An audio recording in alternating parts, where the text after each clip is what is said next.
vendors. But how do you always solve that? I've called you before, we have really upset on a Friday. We have great buyers. And you always take care of it. Wait a minute, let me finish.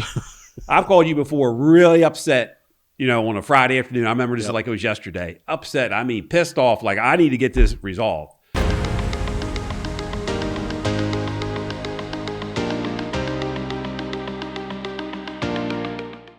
Bob Carr here for the Bob Carr Show. In this episode, we got a guy that came all the way from Pennsylvania today to chat us up in one of our suppliers and a supply chain expert, I call him, because he's got a background that's pretty darn long. We won't get into all that today. But when it comes to the green trade and keeping us straight, Tim's the man. Tim, pleasure you to come down today. Thank you, to Bob. Join us. Thanks for having me. I appreciate you.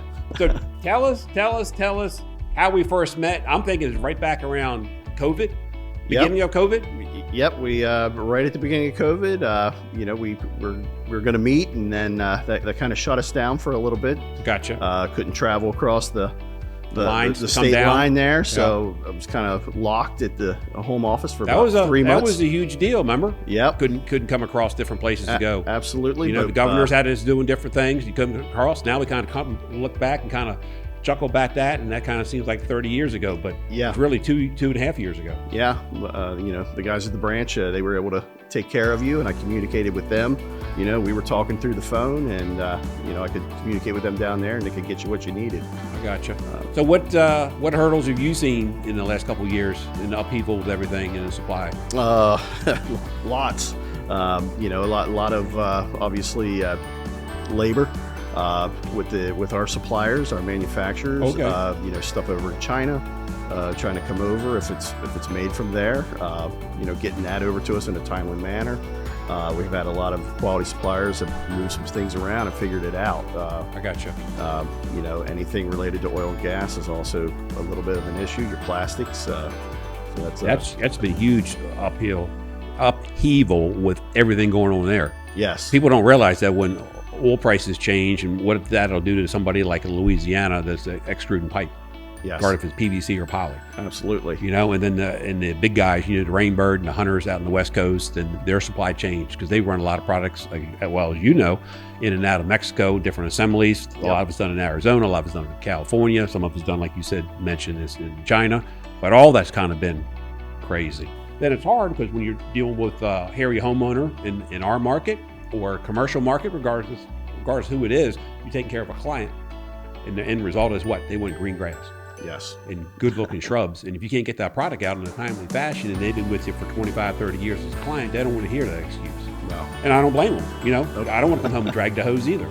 No. You probably don't know that, but I was a groundskeeper for Carroll Hospital Center up in Westminster, really? Maryland. Yeah. I never knew that. Yeah. For about 7 years I did that. Okay. I always thought that you knew an awful lot about the green trade. I know a little bit, yeah.